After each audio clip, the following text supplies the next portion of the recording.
Hello दोस्तों, आज मैं आपके लिए सुपर टेट के लिए बहुत ही मोस्ट इम्पोर्टेंट क्वेश्चंस यानी सब्जेक्ट मैथ से लेकर आ रहे हैं। यहाँ प्रैक्टिस सेट बने हैं, ठीक है। इसमें हम आपको ऐसे बढ़िया क्वेश्चन कराएंगे, इतने शॉर्ट तरीका से कराएंगे कि आप आसानी से समझ सकते हो उसे, ठीक है। हाँ, और पहला क्वेश्चन है यदि a + b = 7, क्या दे रखा है? a + b = 7, ab = 12, तो a² + b² का मान ज्ञात कीजिए। तो हम इसे हिंदी इंग्लिश दोनों में सॉल्व करते हैं, ठीक है, हिंदी में और इंग्लिश में। तो हमने सॉल्व में लिखा क्या, गिवन डेट, यानी हिंदी में दिया है। क्या दे रखा है इसमें? a + b = 7 और ab = 12। तब निकालना किसका मान है? a² + b² क्वेश्चन मार्क, यानी हमें a² + b² बराबर क्वेश्चन मार्क पूछा है। तो हमारा सूत्र होता है a + b का होल स्क्वायर। क्या होता है? a + b का होल स्क्वायर होता है आपका a² + b² + 2ab।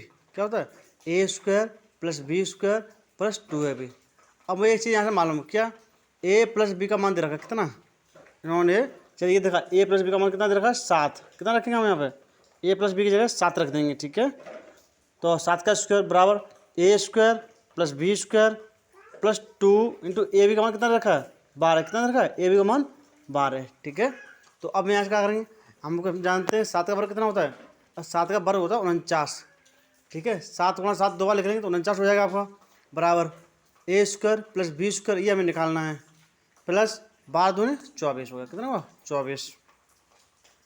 अब मैं यहाँ से क्या कर सकते हैं कि a² + b² बराबर निकाल सकते हैं 49, जो इधर जोड़ में है a² + b² के साथ 24, ये माइनस में पहुँच जाए दूसरी तरफ। दूसरी तरफ किस पर जाएंगे? क्या आपको दूसरी तरफ हो जाएंगे माइनस के, तो 49 - 24 कितना होगा? 49 - 24 = 25, यानी a² + b² का मान बराबर 25 हो सकता है। कितना आंसर? 25 आएगा। a² + b² का मान 25 आएगा, ठीक है। और दूसरा क्वेश्चन है हमारे पास 0.45 बार या 0.8² में कौन सी संख्या छोटी है? ये बोला है 0.45 बार या 0.84 का होल वर्ग में कौन सी संख्या छोटी है? तो लिखो नीचे गिवन डेट या दिया है 0.45 बार बराबर, इसे हम लिख सकते हैं 45/100 - 1। जब ऊपर बार खड़ा होता है तो इसे 100 में से दशमलव के 2 अंक बाद दशमलव 2 अंक है, दशमलव 2 अंक, दशमलव के बाद 2 अंक है, तो यहाँ 100 लिख लेंगे नीचे। तो 100 में क्या करेंगे? 1 हटा देंगे, 99 बचेगा। कितना बचेगा? 99 बार खड़ा इसलिए। तो 45/99, इसे हम सिंप्लीफाई करते हैं। इसे अगर हम सिंप्लीफाई करें तो कितना आएगा? ये 45/99, 30 से काट दो, 3 एकम 3, क्या हुआ? 3 एकम 3, और कितना बचा? 1 है 15, तिप से 15 बट्टे 3 तक का 9, 3 तक का 9, 15/33 आ गया। अब 15/33 को फिर हम सॉल्व करेंगे तो ये 3 से कट रहा है ना, 3 × 5 = 15, तो 11 या 33, ठीक है। 3 एकम 3, 3 एकम 3, हमारे पास आंसर आएगा 5/11।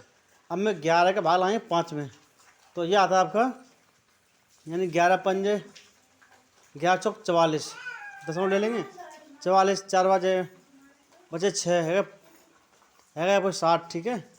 तो 11 को भाग लाएंगे 60 में, क्या है? 11 × 5 = 55, 5 बार, फिर बचे 50, फिर हो गया भाई कंडीशन 11 × 4 = 44। तो इसे 3 अंक तक रखेंगे, कितना? 0.454, ठीक है। और तथा हम क्या कहते हैं 0.8 का होल स्क्वायर खोलेंगे तो कितना आएगा? 0.8 × 0.8, जब इन दोनों गुणा करेंगे तो कितना आएगा? 0.64। कितना आएगा? 0.64।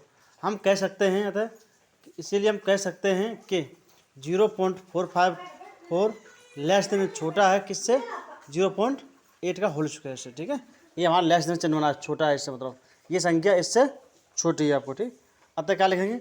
0.45 bar less than 0.8 bar. Okay, let's अब हम अगला क्वेश्चन देखते हैं। क्वेश्चन नंबर 3, हमें गुणनखंड कीजिए। क्या करना है? गुणनखंड करना है। जिसमें क्या है 2x² - 9x + 10 = 0। क्या है ये?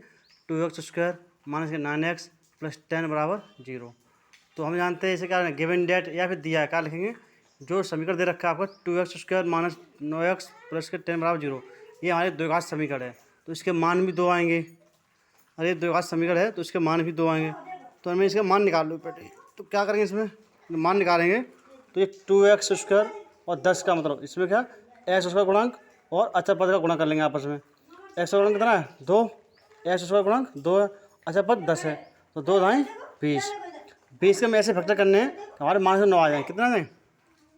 20 के ऐसे फैक्टर करने हैं कि हमारे माइनस के 9 आ जाएँ। तो हम जानते हैं 4 पंजे 20 होते हैं, ठीक है, 4 पंजे 20 या 5 चौक 20, 5 चार जोड़ेंगे और दोनों माइनस से ले लेंगे तो माइनस के 9 हो जाएंगे आपके। तो माइनस के 4 और माइनस के 5 बराबर माइनस के 9। मैंने ये रख दिया बस। 2x square minus 4x minus 5x plus 10 बराबर, ठीक है। तो यहाँ से क्या 2x कॉमन ले लेंगे इसमें, तो यहाँ क्या बचेगा x माइनस 2 और यहाँ से 5 में से 5 कॉमन ले लिया, यहाँ x माइनस 2 बराबर 0। क्या हो जाएगा? तो एक क्वेश्चन में हम लिख लेंगे x माइनस 2, क्या लिखेंगे x माइनस 2, दूसरे क्वेश्चन में 2x माइनस 5 बराबर 0। अब ये बराबर 0 दे रखा है तो क्या करेंगे, अलग अलग क्वेश्चन खोल लो। तो x माइनस 2 बराबर 0, तो यहाँ क्या लिखेंगे x बराबर 2, क्या कहेंगे x बराबर 2। तो यहाँ क्या आपका 2x माइनस 5, 2x माइनस 5 बराबर 0, 2x बराबर ये माइनस प्लस हो जाएगा 5, 2x बराबर 5 हो गया, x बराबर 5 बट्टे जो गुणांक संख्या देगी x के वो नीचे आ जाएगी, तो x बराबर 5 बट्टे 2। अतः इसका मान क्या होगा x बराबर 2 होगा या 5 बट्टे 2। लेकिन यहाँ पर सब पूर्णांक संख्या पूछी होगी, तो पूर्णांक संख्या कितनी, पूर्ण संख्या 2 हमारे पास है, ठीक है। तो यहाँ आता है इसका मान कितने x बराबर 2 आ सकता है या फिर 5 बट्टे 2। ऑप्शन में आपको जो भी दे रखा हो आप उसे टिक ला सकते हैं। अगला आपका क्वेश्चन है कि 476 गुणा 198 गुणा 359 गुणा 242 में इकाई का अंक, इसे बोलते हैं यूनिट डिजिट, क्या होगा, क्या है, ठीक है। तो हम इसके लिए क्या करते हैं, पहले हम जानते हैं कि इकाई का अंक निकालने के लिए दिए गए संख्याओं में अंतिम संख्याओं का गुणा करते हैं, क्या अंतिम अंकों का गुणा करते हैं हम, पूरा ऐसे नहीं लिखा है, निकालने के लिए यहाँ लिखो, ठीक है। आ नहीं रहा, सीधे से लिख नहीं पा रहा हूँ मैं यहाँ पे, हमारा के लिए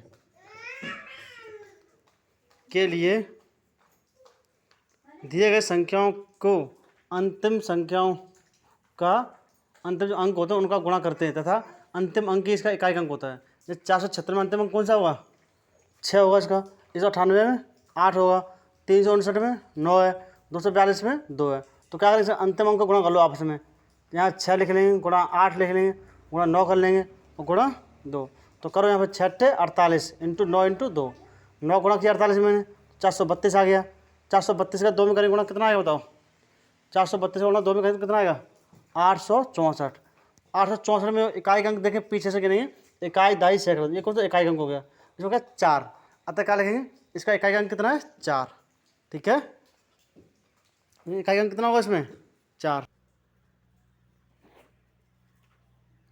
अब अगला क्वेश्चन देखते हैं, क्वेश्चन नंबर 5 हमारा, किसी पंचभुज के कोणों का योग कितना होता है, ठीक है। किसी पंचभुज दिया हुआ उसके कोणों का योग पूछ रहा है, तो हम क्या करते हैं, हम जानते हैं पंचभुज के कोण का योग का सूत्र क्या होता है 2n माइनस 4 इंटू 9, कितना 2n माइनस 4 इंटू 90 डिग्री। तो यहाँ हमें पंचभुज रखा था, n बराबर कितना होगा 5 हो जाएगा, कितना होगा आपका n बराबर आपका 5 आ जाएगा, कितना आएगा n बराबर आपका 5। तो हमने एक बार यहाँ लिख रहे n बराबर आपका 5 कितना होगा पंचभुज के लिए n बराबर आपका 5, ठीक है। इसे सूत्र में दो 2n माइनस 4, क्या 2n माइनस 4 बराबर 2n minus 4 into 90, 2 into N की जगह 5 आएगा, कितना आएगा आपका एन की जगह आपका 5 आ जाएगा, ठीक है। एन की जगह 5 आ जाएगा, तो 2 पंजे 10, 10 माइनस 4 इंटू 90, तो 10 में 4 के कितने बचेंगे हमारे पास, 10 में 4 के 6 और इंटू 90 है ही, तो 90 का और 6 गुणा कर दो, 9 छक्के 54 यानी 540। अतः किसी पंचभुज के कोणों का योग कितना होता है 540 डिग्री होता है। ऐसे हमारा नेक्स्ट क्वेश्चन है कि किसी चतुर्भुज के 3 कोण दे रखे हैं, कितने क्रमशः 110 डिग्री 85 डिग्री तथा 70 डिग्री हैं। अतः चौथे कोण का मान ज्ञात कीजिए। तो हम जानते हैं कि चतुर्भुज के चारों कोणों का योग कितना होता है 360 डिग्री होता है, कितना होता है 360 डिग्री। जब 3 कोण दिए हों, हमें पॉइंट लिख रहे हैं यहाँ पर, जब 3 कोण दिए हो तब चौथा कोण निकालने के लिए 360 डिग्री में से तीनों कोणों का योग जो दिए हैं उन तीनों कोणों का योग घटा देते हैं। मान लिया हमें चौथा कोण डी बराबर एक्स बना, क्या कोण डी बराबर एक्स चित्र बना रखा है हमने, ये देखो कोण ए, कोण बी, कोण सी और कोण डी। तीन देखो, कोण ए 110 दे रखा है, कोण बी 85 और कोण सी 70 डिग्री, कितना 70 डिग्री। तो हमें कोण डी निकालना है डी, तो क्या करेंगे इसके लिए, तो कोण ए प्लस कोण बी प्लस कोण सी प्लस कोण डी बराबर 360 डिग्री। हम आगे क्या लिख सकते हैं कि कोण ए का मान 110 है, कोण बी का 85 है, कोण सी का 70 है, कोण डी का मान एक्स है। तो इन्हें जोड़ दो सभी को, प्लस एक्स बराबर 360। तो 110 प्लस 85 प्लस 70 प्लस एक्स बराबर 360। अब ये तीनों जोड़ देंगे, 110 85 70 कितना आएगा 265। कितना आया हमारे पास 265 प्लस एक्स बराबर 360।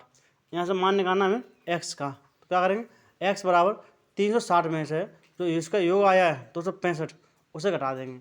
ये कितना आएगा 360 माइनस 5, 360 माइनस 265 बराबर 95 डिग्री। अतः चौथा कोण डी बराबर कितना आएगा 95 डिग्री। ओके।